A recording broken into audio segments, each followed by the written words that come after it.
So our speaker today is Bert Dane, who actually grew up on the estate in the years 1950 to 1961, when the estate was sold to Pine Manor College. And Bert has continued a family tradition of service to the community. He's on the board of the Mass Historical Society. He is on the board of the Museum of Science. He's on a number of different boards as an overseer or a trustee. He's done capital improvement work or development work for Mass General Hospital, for Longshee School, for the Boy Scouts of America, for Deaconess Hospital. And he's a wonderful man. He was vice president of Brookline Trust Company and a director of the Brookline Trust for many years. But most importantly, today he's a storyteller. And I have enjoyed so much listening to, as we've put this program together over the months, listening to Bert's stories, and I think you will enjoy them very much today as well. So let's get started with Bert Dane.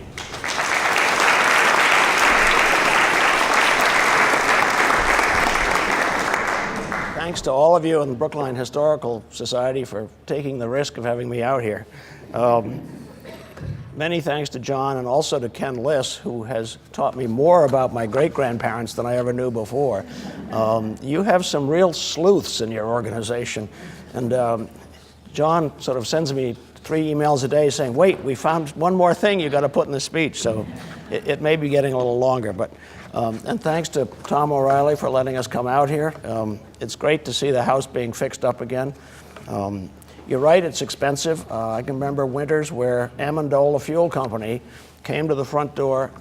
Let me get you closer to the Sorry. Came to the front door. Comes out, I think, if you're comfortable with it. Oh, that's fine. Okay. Okay. They came to the front door every Saturday morning and put in 2,200 gallons of oil. I don't think we told Pine Manor that before. But when I was at the bank, the Amendolas were one of our clients, and they told me for several winters they only had one client, and they were perfectly happy. So anyhow, thank you also for allowing a lot of my family to be here today. I'm delighted my wife is here. My son Dan, my son-in-law, my daughter, and 5 of 8 grandchildren, so it's good fun.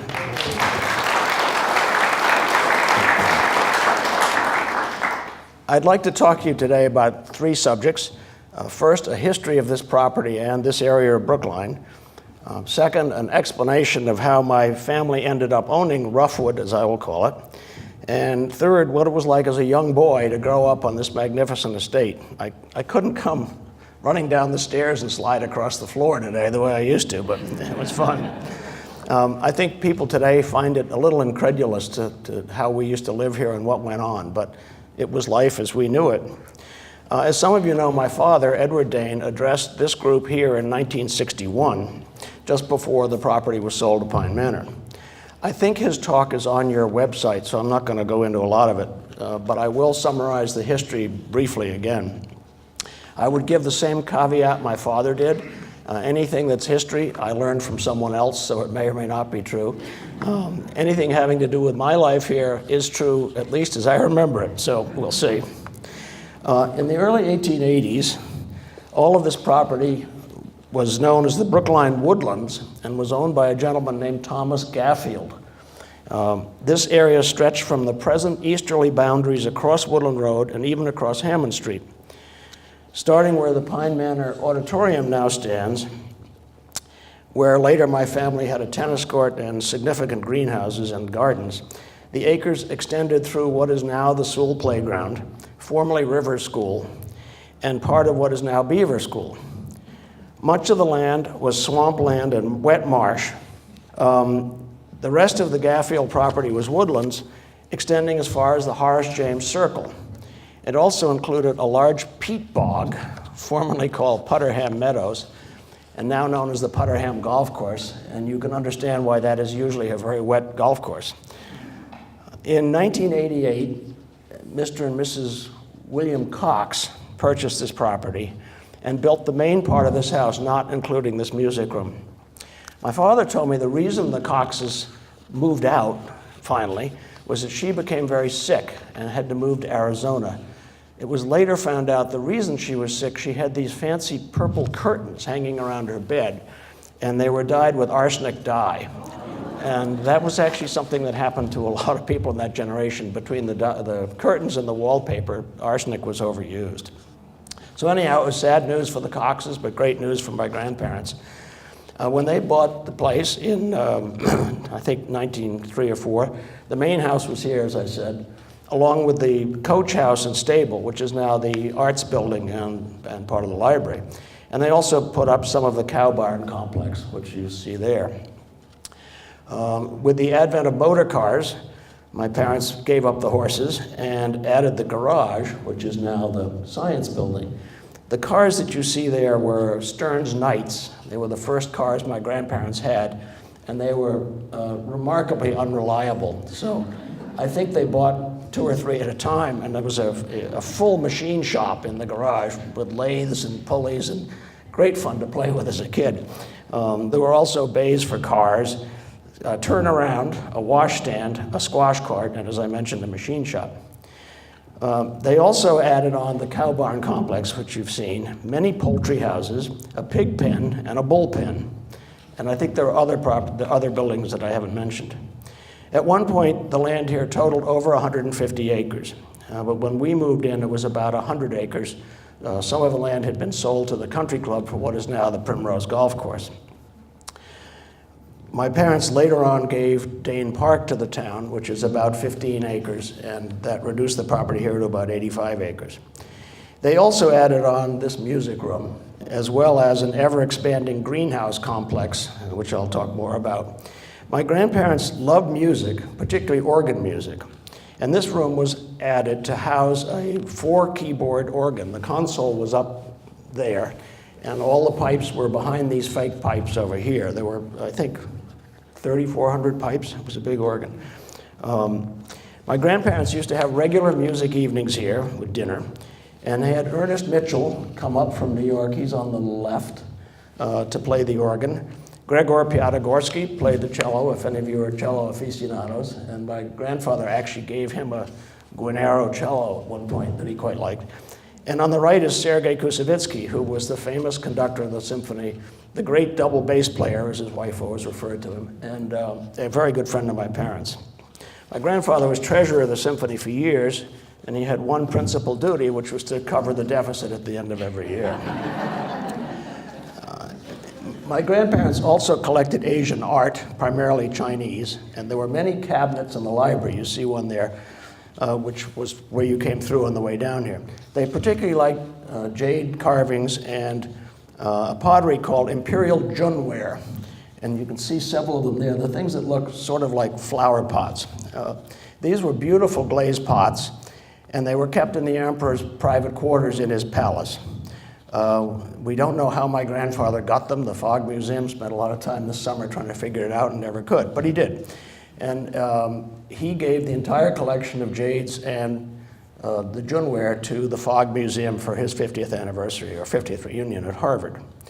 The Fogg this summer mounted an exhibition of the Junware, which was spectacular, and most of it's gone back into storage. But if you go to the Fogg, you can still see some of the pieces, and they really are spectacular. My grandfather loved orchids, but he could never bear to part with any. So as the collection grew over the years, he simply added more greenhouses.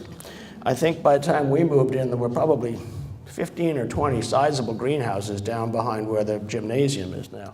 And we tore down several when we moved in. He always wanted to breed a perfectly white Cattleya orchid and name it after his wife, Helen P. Dane, which is what you did with orchids. And in those days, there was no meristemming or cloning, so from seed to bloom took 7 years. So it took a long time to find out if you were going to get what you actually thought you were going to get. Turns out his head orchid man did develop a pure white orchid, which he stole and named for his daughter. Now, that was the end of that one. The house was always filled with fresh flowers and orchids. There were 2 greenhouses that I remember. One was used exclusively for raising poinsettias for Christmas, and another for Easter lilies at Easter. That was quite an operation. So what brought my grandparents here, and how could they afford to do this? My grandfather's family had lived in Brookline for many years, and they lived, my great-grandfather, Edward Sereno Dane, lived with his wife and son on Beach Road, which is up above Beacon Street off Kent Street. And their house is still there. I believe that's it, actually. His father, John Dane, also lived in Brookline, and he may have lived in that house, I don't know. The earliest Dane to come to the United States was also John Dane. There were a lot of John Danes. And he came here from England in 1635 and settled in Ipswich and Gloucester. My great-grandfather, Edward Sereno Dane, was a successful fishmonger or wholesaler of fish. When I told Ken List that I thought my grandfather was a fish dealer, he said, no, not quite. He worked for this company, Isaac Rich and Company, which was one of the larger and more successful fish wholesalers in the Boston area. My grandmother, Helen, was the daughter of Charles Pratt of New York and Long Island. He started as a boy working for a hardware store in Chelsea, Mass., and over the years ended up owning a company called Pratt Astral Oil Company in Brooklyn, New York. They made high-quality lamp oil, and one of their ads said it was the safest lamp oil you could get. My father said one day their factory in Brooklyn blew up, which might have, but I don't really know that. Ultimately, my great-grandfather sold out to John D. Rockefeller and became a partner in the Standard Oil Trust. I believe my grandparents actually first met up on Lake Winnipesaukee in New Hampshire, where we still go, and the rest is history. I want to tell you a little bit about what my grandfather and father did in Brookline, in addition to what John said. My grandfather started out after college. He had a small knitting company called Earnshaw Mills. I was told they made men's underwear. Perhaps because of, and certainly thanks to, my grandmother, he switched to banking and bought what was then the Brookline National Bank, which he named the Brookline Trust Company. He was president of the bank for many years, although he didn't actually keep an office there. He had an office downtown. He was also chair of the Board of Selectmen in Brookline for many years. Once a week, the town manager, Dan Lacey, would come in the back door by the little office up there and meet with my grandfather to discuss how the town would be run for the next week. My grandfather was a great mentor of Dan Lacey's, and Dan Lacey turned out to be a great mentor of my father. Grandfather also would give a full scholarship to any student, a full scholarship at Harvard to any student who graduated from Brookline High and got into Harvard. And he also gave away a lot of free firewood during the Depression, and I think turkeys as well. One quick aside about my grandfather. During the Boston police strike in 1921, which must have been a terrifying time, he went down and he bought a whole mess of .32 caliber Iverson Johnson nickel-plated hammerless revolvers. My brother still has one of these weapons. And he armed many of the farmhands, I'm sure none of whom had ever fired a pistol before in their lives, and sent them down to Boston to be auxiliary policemen. The good news is, as far as we know, they didn't shoot anybody.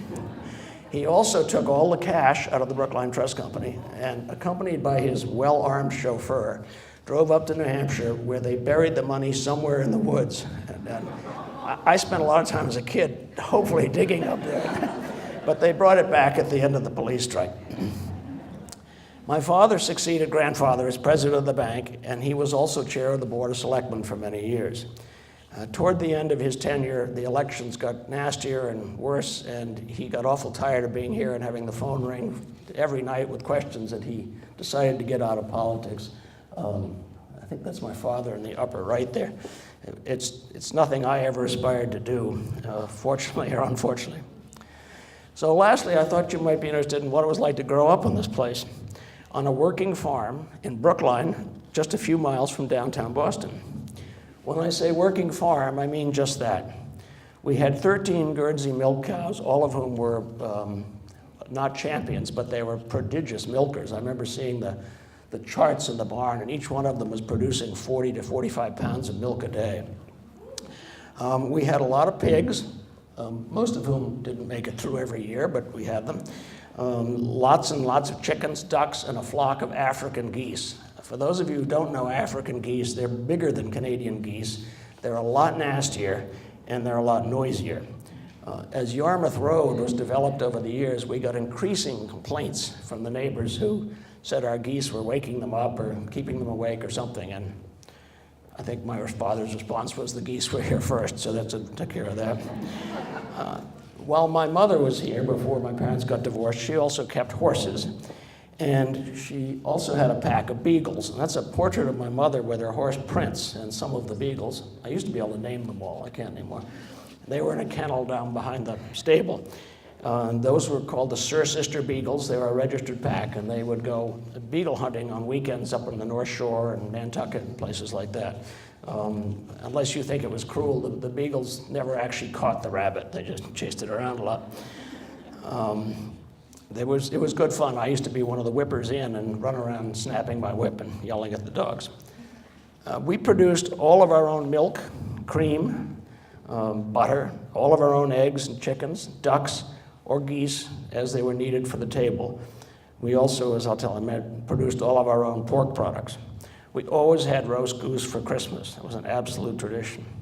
There was a huge vegetable garden down where one of the dormitories is now, which in the spring and summer produced all of the vegetables we needed. One of our favorite dishes as a family in the spring, and you only got it for 2 nights, I think, was fresh baby asparagus served on toast with baby creamed onions over it. I still miss that. Living here to me was a perfectly normal life. I knew that most of my friends probably didn't live quite the way I did, but they certainly all loved coming over here to play. I was incredibly lucky to have experienced life here as a kid.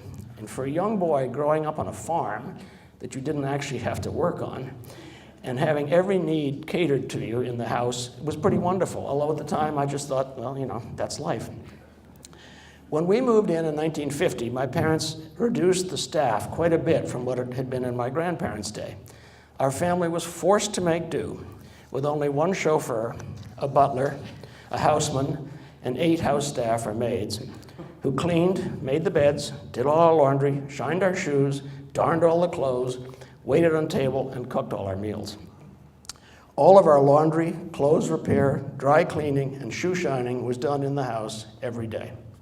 It was actually very hard to find any privacy in this house because there was always staff somewhere bustling around. You thought perhaps listening in on what you were talking about.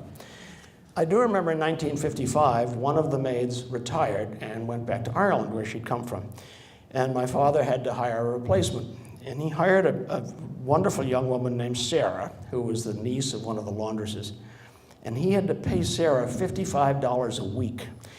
That meant he had to adjust all the salaries in the house, and he was just horrified. Times have changed. The staff in the house and the outside help came from many different places, Ireland, I remember Germany, Norway, Sweden, Canada, and some from the United States. Well, what was daily life here? In the morning, we all had breakfast in the iconically named breakfast room, which is now the president's office. Breakfast was a fixed menu. Life was pretty formal here. Breakfast was a fixed menu. It varied by the day, but not by the week. Monday was scrambled eggs and, of course, our own bacon. Tuesday was hot cereal, oatmeal, or cream of wheat with heavy cream that you had to spoon out of the pitcher. It was so thick. Wednesday was cold cereal, also with heavy cream. Thursdays was fish hash, always made with halibut, served with hot cream sauce and bacon. Friday and Saturday were eggs again, and Sunday was the best meal of all. It was what we call fish balls with cream sauce, toast that had been soaked in the cream, and bacon. You wonder why I have a constant struggle with weight today. My brothers and I were expected to wear coats and did wear coats and ties to every meal, including breakfast. But we couldn't complain because when my father was young here, they wore black tie or tuxedos for dinner every night, and if there were guests, they wore white tie and tails. Of course, fortunately, they had someone in the house to take care of all these clothes. All the fireplaces in the house were used regularly and relayed the morning after being used by Edwin, the houseman. The only wood allowed to be burned here was apple wood, and it was started with wood excelsior rather than newspaper because it all left a perfect white ash, which my grandfather and then father insisted be absolutely smoothly laid every day. My father used to go off to work at the bank every morning. The chauffeur would deliver his car to the front door, filled with gas and freshly washed. All of our cars were washed whenever they went back in the garage. And my father did not like us to ever leave the cars in front of the house. They had to be in the garage. I used to walk across Woodland Road to River School until I went to Nobles in Dedham, where I boarded 5 days a week. When I was home, dinner, another fixed affair, was always a roast of some sort, carved by my father, with cream soup to start, fresh vegetables, potatoes, and some nice dessert. We never had a salad that I can remember. My father sat at one end of the table, my mother at the other, and my brothers and I on either side. And the butler always stood for the entire meal behind my mother, except when he was serving a particularly special course. At one point, my father and mother decided they would like to add to the repertoire, and they would like to have squab for supper. They were quite taken with eating young pigeons, so they put up another chicken house and brought in a bunch of squabs and started doing it. Well, the problem is the squabs didn't produce a lot, so the farm would send up maybe one squab a week to the kitchen. Well, the cook didn't know what to do with one squab. And this was before, I didn't eat with my parents until I was 9 years old, so I had dinner by myself in the breakfast room. So I was getting a very nice squab for supper once a week. And finally, my father kind of rebelled at the cost of all this and went down and demanded of the superintendent, where the hell are the squabs? And they said, well, we're sending one a week up. And that was the end of that program. In the summer, we always had breakfast out on the screen, it's not screen, the open porch, which is now closed in. And again, coats and ties were required for breakfast and lunch. One day we were all having lunch and an enormous Cadillac came roaring up in the driveway. And this woman leapt out screaming that my mother's dogs, or our dogs, had killed one of her cats. And she flipped open the trunk of the car, and sure enough, there was a cat, somewhat the worse for wear. My mother said, of course, her sweet dogs, we had 2 boxers at the time, would never do anything like that, at which point one of the dogs slunk out of the bushes with claw marks right down her nose. The dogs, in fact, regularly laid waste to the barn cats we had here. And they also used to kill skunks at night. I was the one who usually had to let the dogs in and out, so I got quite used to that smell. I still could smell it. In those days, we never leashed the dogs. One of our boxers, who was named General George S. Patton, and behaved kind of like his namesake, used to go off every morning, and he would come back in maybe an hour and a half. And he regularly got in fights. In those days, the patrolman who walked the neighborhood outside here had a German Shepherd, and the 2 of them mixed it up regularly, but nothing was made of it. Wildlife is a lot more plentiful today than it was 60 years ago, although not always as welcome. Life here was never boring for me. I had friends over a lot, and we spent hours riding our bikes on the driveways, which in those days were gravel and were raked every single day. We would bike or walk all around the neighborhood, frequently going over to the golf course at the country club. There was only one house between here and the country club, the Coolidge house, a far cry from today. In fact, when my father was young, I think there were only 4 or 5 properties all the way from Hammond Street to Route 9 along Heath Street. Today, of course, there are hundreds of houses, although I have a feeling if this trend continues of tearing down perfectly nice houses and building enormous mega houses, we may be reducing the number over the coming years. We used to bike over to the Chestnut Hill Shopping Center, crossing Route 9, never thinking about it. And of course, we never wore helmets. Stores weren't open on Sundays, so you could bike. We used to race around that parking lot over there and have the best time. I don't think my parents ever worried about me or where I was. I don't recall any of them. For more secretive fun, we would sneak up in the hayloft over the barn and build forts of the hay bales. And my father used to get angry because he said the cows didn't like to eat the hay after we were traipsing around in it. What he didn't realize was the worst part is we would smoke up there. And why we never blew up the barn in a dust explosion or set the whole place on fire, I don't know, but we didn't. One day a friend of mine and I did set the woods on fire down behind the cow barn, and we had to call the fire department. And they came and put it out. And I told my father that night thinking he would be furious, and he burst out laughing, and he said, you know, that's nothing. He said, your uncle and I once burned down 5 acres. We spent a lot of time climbing around on the roof of this house, and I wouldn't go up there today for all the tea and china. It's slate roofs, they're pretty steep, they're scary.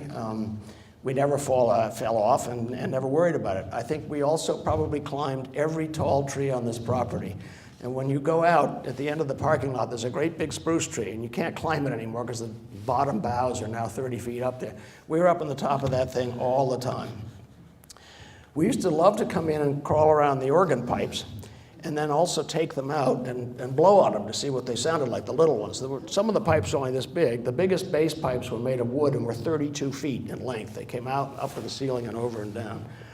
Of course, we didn't always get the pipes back in the holes we took them out of, which meant that the organ was out of tune, and we were, chastised for that. We would deny ever going in there, but when we came out, we had little black circles around our lips from the dust on the pipes. One day, my brother and I decided to play a trick on the two policemen who drove in here 2 or 3 days a week. They weren't really, checking the place. They came in as a nice place to relax, and then they would walk down to the barn and they'd get some eggs and milk, and it was all fine.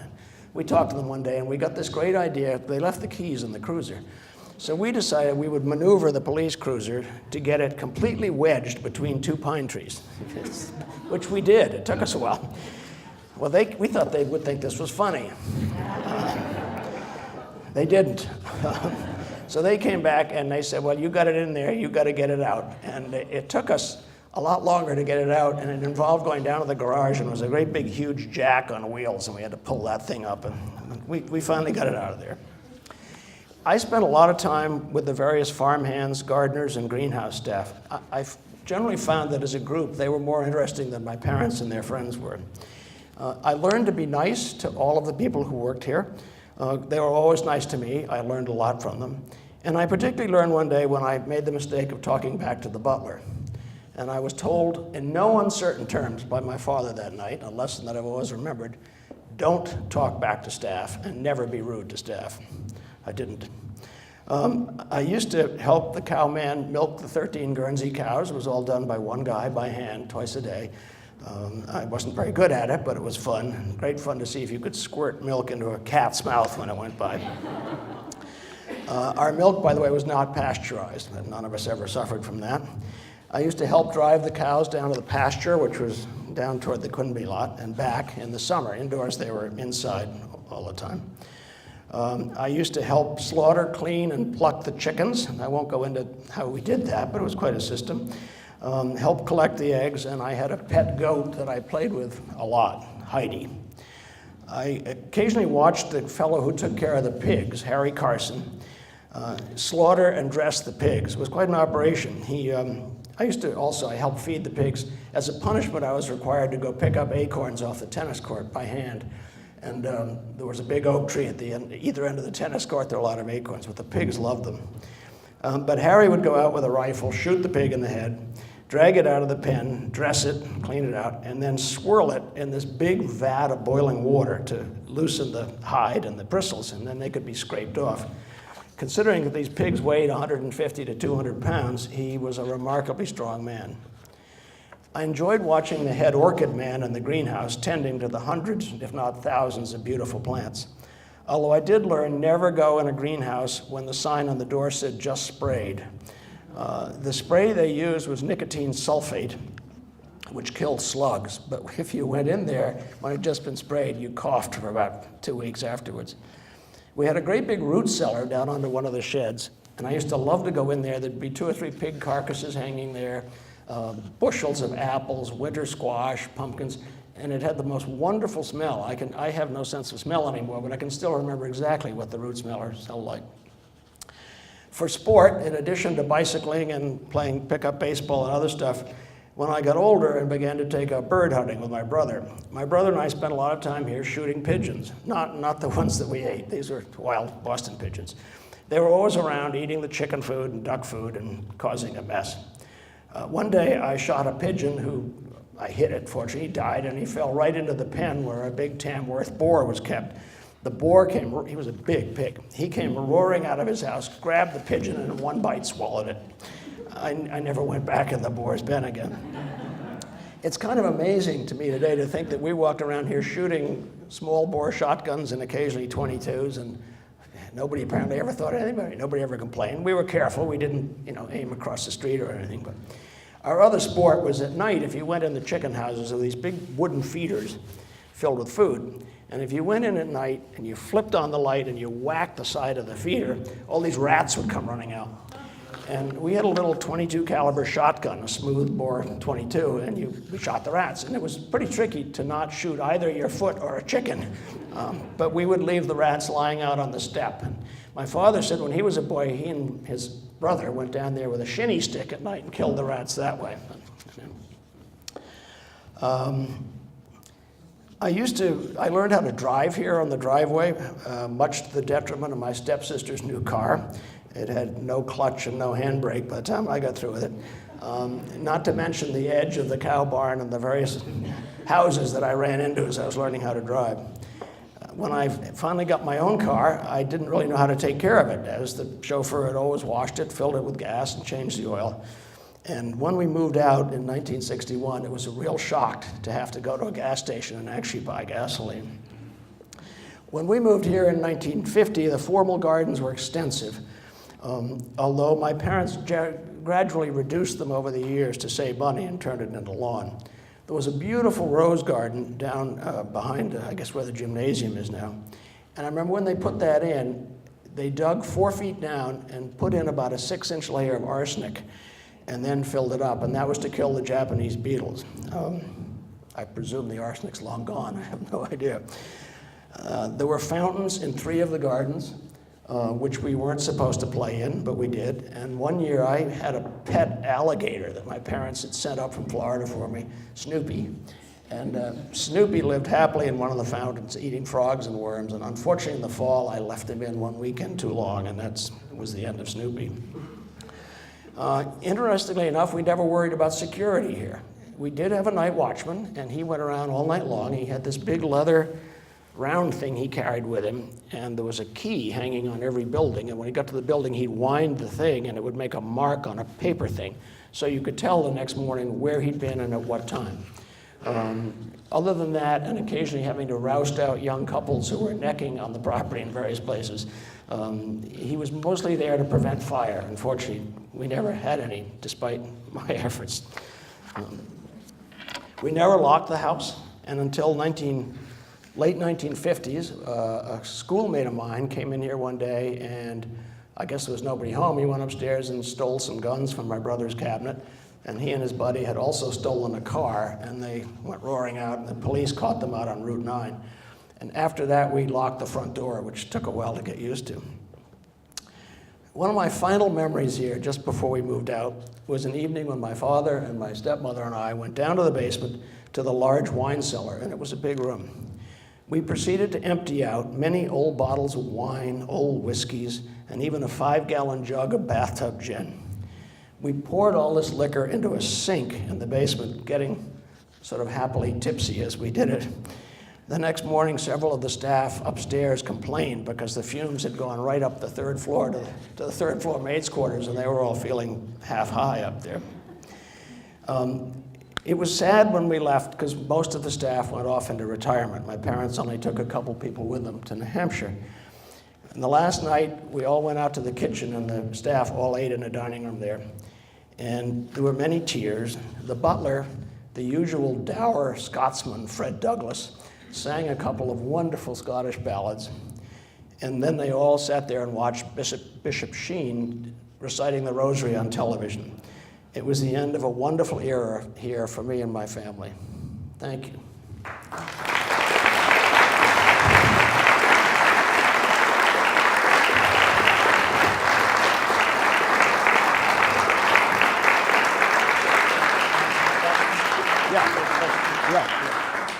If anybody has any questions, I'd be happy to try to answer them.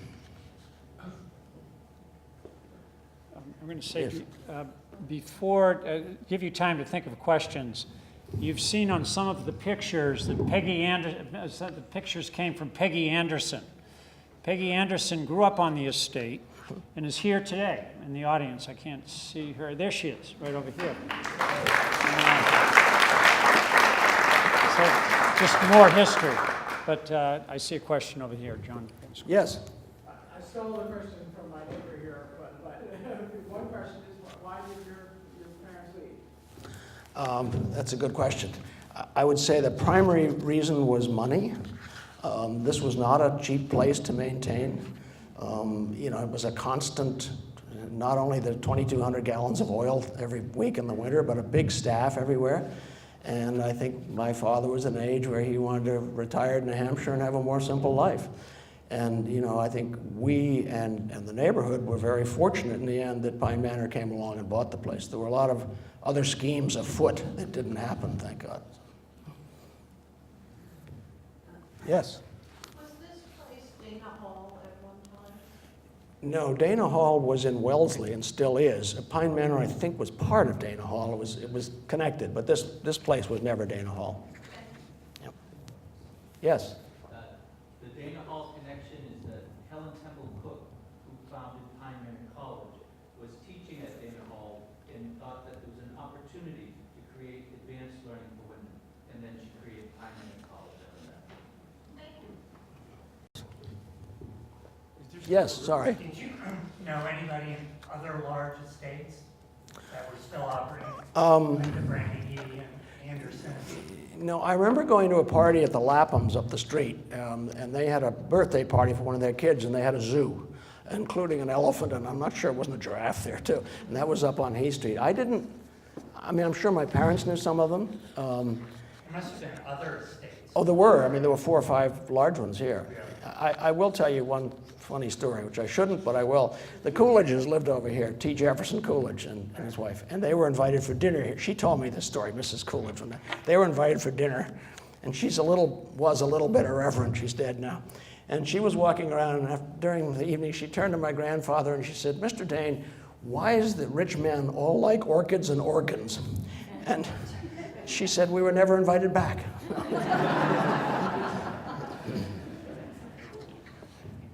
Yes. Does the River School still exist? Yes, it's in Weston. It's a very successful private school now. I think they moved out there in the 60s, I want to say. I have good friends who went. It's a very good school. That house, I think that they were in, was torn down. Yes, I think there might have been a fire and then it was torn The down. house burned, but the carriage house is now the school recreation center. That was my question. Oh, okay. Yeah. I went to the lower school from nursery through 6th grade before I went out. And in fact, my longest term friend went to nursery school there with me, and we're still friends, so it's nice. Thank you.